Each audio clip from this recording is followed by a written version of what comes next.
শেষ হয়ে গেছে টি-20 বিশ্বকাপ। তার অনেক আগে শেষ হয়ে গেছে বাংলাদেশের বিশ্বকাপ যাত্রা। ব্যর্থতায় শেষ হওয়া বিশ্বকাপের পর এবার কপাল পুড়তে পারে বেশ কিছু খেলোয়াড়ের। 2026 টি-20 বিশ্বকাপের জন্য তৈরি করা হতে পারে দল, সেখানে বাদ পড়তে পারে বেশ কিছু ব্যর্থ নাম।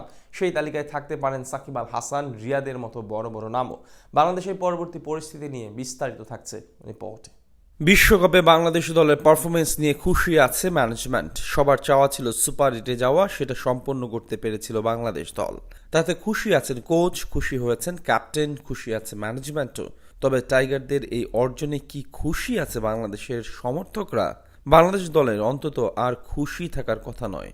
বিশেষ করে যেভাবে সেমিতে যাবার সুযোগ হারিয়েছে তাতে অসন্তুষ্ট হয় স্বাভাবিক। এদিকে দেশে ফেরার পর যেখানে আলোচনায় থাকার কথা ছিল পারফরমেন্স, সেখানে মিডিয়ার কারণে আলোচনায় চলে এসেছে তাসকিনের ঘুম ইস্যু।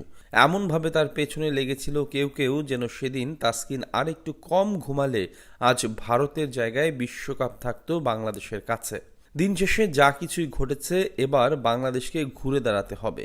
ভুল থেকে শিখে নতুন দল সাজানো লাগবে যদি ভালো করতে চায় 2026 সালের টি-20 বিশ্বকাপে। সুপার এইটে খেলার সুবাদে এরই মধ্যে নিজেদের টিকিট বরাদ্দ করে নিয়েছে বাংলাদেশ। তবে ব্যর্থ বিশ্বকাপ ঝেড়ে সামনে এগুতে হলে দল থেকে বাদ দেয়া লাগবে বেশ কিছু ক্রিকেটারদের। ব্যর্থ এক বিশ্বকাপ কাটিয়ে এসেছে নাজমুল হোসেন শান্ত, তবে তার উপরেই ভরসা রাখতে চায় ম্যানেজমেন্ট। তাতে করে বলাই যাচ্ছে ব্যর্থ হলেও টিকে যাচ্ছেন তিনি।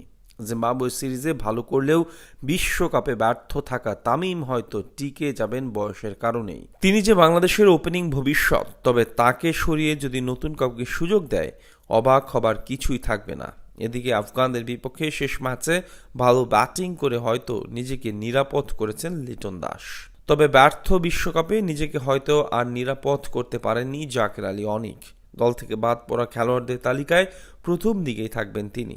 সৌম্য সরকার কেন সুযোগ পেয়েছিলেন সেটা যেমন কারোরই জানা নেই, তিনি কি আবারও দলে থাকবেন কিনা সে উত্তরও দিতে পারেন না কেউ।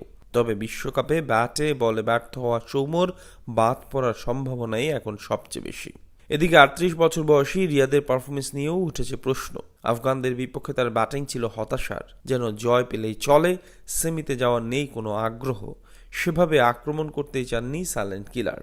আশানুরূপ পারফর্ম না করায় আর পরবর্তী বিশ্বকাপ 2 বছর পর অনুষ্ঠিত হওয়ায় থাকতে পারে তার নামও। প্রশ্ন উঠবে সাকিবকে নিয়েও। বল হাতে ছিলেন এভারেজ, আর ব্যাট হাতে একেবারেই হতাশ করেছেন তিনি। যদিও ইচ্ছে প্রকাশ করেছেন আরও এক বিশ্বকাপ খেলার, যদি সেটা চান তিনি, তবে তাকে কি সরাতে পারবে কোচ? এই ফরম্যাটে তার ভবিষ্যৎ এখন কি, সেটাই বড় প্রশ্ন। বোলারদের বিশ্বকাপে বাংলাদেশও ছিল উজ্জ্বল। ছিল না কোনো বয়স্ক খেলোয়াড়, যারা সুযোগ পেয়েছে তারাই দলকে সাহায্য করেছে। তবে কোনো ম্যাচে সুযোগ না পাওয়া তানভীর ইসলাম বাদ পড়তে পারেন পরবর্তী টি-20 বিশ্বকাপের স্কোয়াড থেকে।